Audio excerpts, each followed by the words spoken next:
Next topic है हमारा 22.3 given one trigonometric ratio two find the others. एक त्रिकोणमितीय अनुपात दिया हुआ हो तो दूसरे त्रिकोणमितीय अनुपातों के मान ज्ञात करें। अब देखिए नेक्स्ट, अब हमारा नया टॉपिक आएगा, नया तरह का सम आएगा। क्या नया तरह का आएगा? कोई भी एक ट्रिगोनोमेट्रिक रेशियो यानी कि एक त्रिकोणमितीय अनुपात आपको दिया रहेगा। जैसे कि मान लीजिए आपको दिया रहेगा साइन थीटा का वैल्यू आपको दिया रहेगा 2/3 सेंटीमीटर मान लीजिए, ठीक है।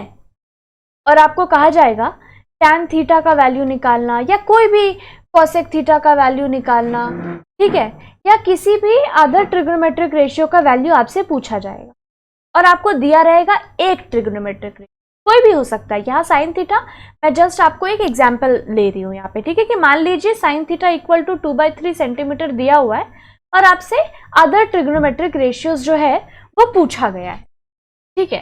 तो वो आप कैसे निकालें? देखिए कोई भी अदर ट्रिगोनोमेट्रिक रेशियो के लिए हमें सबसे पहले क्या चाहिए होता था? एच, पी और बी, है ना। ये होता है हमारा 3 इंपॉर्टेंट फैक्टर। अगर हमारे पास एच, पी और बी है तो हम लोग टैन थीटा क्या, कॉसेक थीटा, कॉट थीटा क्या, कोई भी ट्रिगोनोमेट्रिक रेशियो अगर हम लोग को दिया होगा उसका वैल्यू निकालने के लिए कोई भी निकाल सकते, है ना।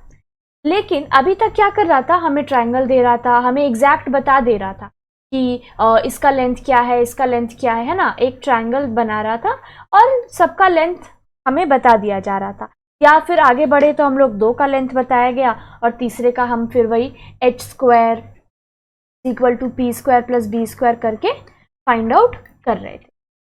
लेकिन अब क्या करेगा आगे? आपको कोई भी साइन थीटा इक्वल टू मान लीजिए 2/3 हुआ है और एक बार के लिए मैं क्वेश्चन ले लेती हूँ कि टैन थीटा का वैल्यू आपसे पूछा, ये हमारा क्वेश्चन है, ठीक है। बस मैं एक एग्जांपल से समझा रही। इस केस में आप टैन थीटा कैसे निकालें?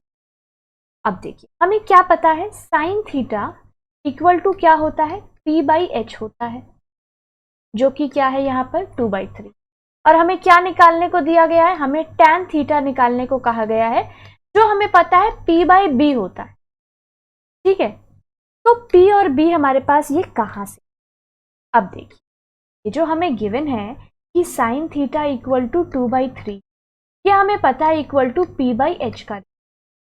लेकिन हम लोग यहां से direct p is equal to 2 और h इज इक्वल टू 3 नहीं ले सकते। क्यों नहीं ले सकते हैं?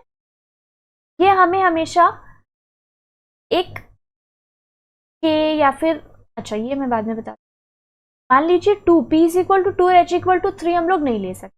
क्यों? क्योंकि मान लीजिए साइन थीटा जब हमने p/h किया होगा तो 4/6 मान लीजिए उसका वैल्यू, जो कट के 2/3 हो गया, है ना।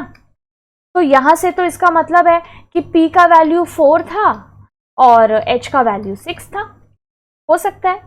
या फिर इससे और बड़ा कोई नंबर हो, ठीक है, जो काट के हम लोग हमारा 2/3 आएगा। तो ये जो sine theta equal to 2/3 given है, ठीक है, वो एक्चुअल में क्या है? ये एक तरह का रेशियो है, ठीक है, जो हमें एग्जैक्ट नहीं पता है। यहां से हम लोग एग्जैक्ट नहीं लिख सकते हैं कि p इज इक्वल टू 2 और h इज इक्वल टू 3। तो हम लोग इसका प्रोसेस क्या होता है देखिए, sine theta is equal to p/h equal to 2/3 equal to हम लोग लिखेंगे k, जो कि लेट करेंगे, मतलब मान लिया, ठीक है। लेट या फिर से भी लिखते हैं, ठीक है। तो मान लिया कि p/h equal to 2/3 equal to k है, ठीक है। जैसे ही ये इज इक्वल टू k होगा तो अब हम लोग लिख सकते हैं कि p का जो वैल्यू है वो 2k है और h का जो वैल्यू है वो 3k है, ठीक है। क्योंकि ये रेशियो में है। अब ये k क्या है? कि एक्चुअल में वो कॉमन टर्म है। अब जैसे देखिए मैंने ऊपर यहाँ क्या एग्जांपल दी कि p/h मान लीजिए 4/6 था, ठीक है। तो ये जब भी कटता है रेशियो तो हमेशा एक ही नंबर, सेम नंबर से कटेगा ना। 2 से तो हमने काटा है ना, 2 2 ज़ा 4, 2 3 ज़ा 6, ठीक है। तो वो जो वैल्यू होगा जो यहाँ पर 2 है वो क्या होगा? वो तो सेम होगा ना। तो इसीलिए हमने k लिया है। लेट करेंगे k, p is equal to 2k, h equal to 3k। अब हम लोग वही जो हम लोग पाइथागोरस थ्योरम करते थे, यूजिंग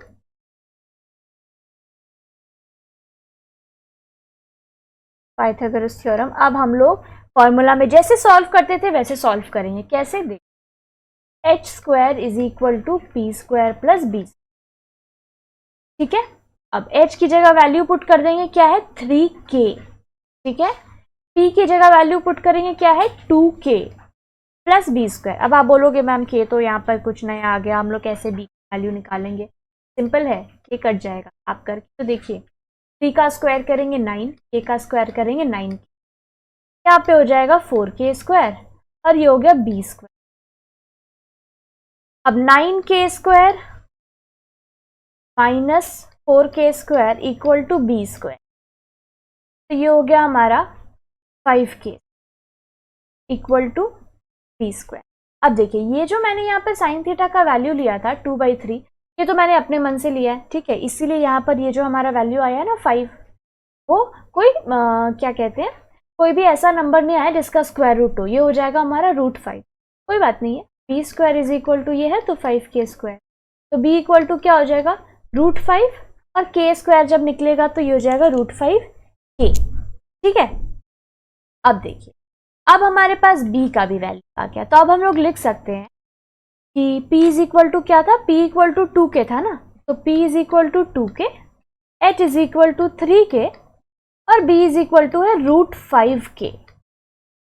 अब क्या कहा गया था, tan थीटा का वैल्यू निकाल। तो जब हम लोग tan थीटा का वैल्यू निकालेंगे तो वो क्या होता है p/b।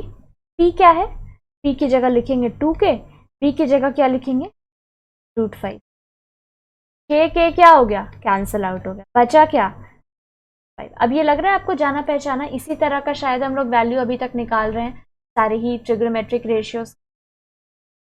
तो कुछ नहीं कर रहा है, जैसे हम लोग करते आ रहे थे सम, सब कुछ बिल्कुल सेम है, बस क्वेश्चन थोड़ा आपसे घुमा के पूछा जाएगा और एक स्टेप ऐड किया जाएगा। वापस से शॉर्ट में बता रही हूँ, क्या बताई हूँ। मान लीजिए आपको कोई भी साइन थीटा हो, या मान लीजिए आपको tan थीटा दिया हुआ है, यहाँ पर tan theta is equal to 4/5। ठीक है, और आपसे साइन थीटा का वैल्यू पूछा गया और कॉस थीटा का वैल्यू। ठीक है, तो आपको क्या करना है, यहां पर आप लिखोगे नाउ tan थीटा, जो आपको वैल्यू दिया हुआ है वो लिखोगे। ठीक है, सॉरी 5 है यहाँ, जो वैल्यू दिया हुआ है क्वेश्चन में वो लिखोगे। ये बस मैं आपको एग्जांपल से बता रही हूँ, 2/3 4/5, मैं खुद से कोई भी नंबर यहाँ पे लेके आपको जस्ट समझाने के लिए कोई भी नंबर मैंने। ठीक है, इसको आप पूरा सॉल्व करोगे तो प्रॉपर आंसर वैसा है, वैसा कुछ नहीं है, बस एग्जाम्पल लेने के लिए मैं कुछ भी नंबर ले। तो क्या करना है, जो भी क्वेश्चन में दिया रहेगा tan theta is equal to हम लोग लिखेंगे 4/5 इक्वल टू लिखेंगे k और ब्रैकेट में लिखेंगे लेट, या फिर आप से भी लिख सकते। ठीक है, कोई भी एक चीज आप लिख लोगे, यहां से इंप्लाई देके लिखोगे। अच्छा sorry, 4/5 is equal to k और ये इज इक्वल टू एक्चुअल में क्या है p/b। तो मतलब आपको लिखना है यहाँ पे tan थीटा, जो फॉर्मूला होता है p/b वो, उसके बाद 4/5 इज इक्वल टू k और यहाँ पर लिखेंगे लेट। ठीक है, ये लिखना है आपको।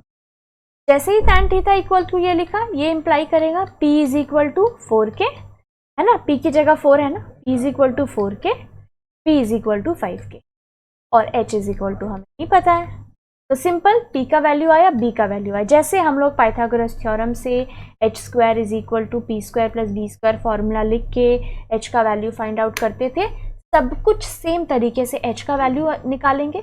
जो भी वैल्यू आएगा, मान लीजिए 10 वैल्यू है, मैं मतलब कुछ भी मान रही हूँ यहाँ पे, हाँ कोई ज़रूरी नहीं आप इसको सॉल्व करोगे तो 10 आएगा, तो वो k के साथ आएगा। जैसे ही वो k के साथ आएगा तो कोई प्रॉब्लम नहीं है। जैसे ही जो आपका आंसर है साइन थीटा कॉस थीटा, कोई भी अलग ट्रिग्नोमेट्रिक रेशियो आपको निकालने को कहा गया हो, मान लीजिए साइन थीटा बोला गया है, साइन थीटा होता है p/h, तो जब आप पुट करोगे ना 4k/10k, तो k जो है वो लास्ट में आपका जाकर क्या हो जाएगा, कैंसिल आउट, तो ये आ जाएगा साइन थीटा इक्वल, ठीक है, k आपका कैंसिल आउट हो जाएगा। ठीक है, तो प्रोसेस बस यही है, जो दिया गया है इक्वल टू k करेंगे, लेट मानेंगे उसको, और फिर k के साथ आपको आगे का प्रोसेस, सेम प्रोसेस रिपीट, और कुछ भी नहीं।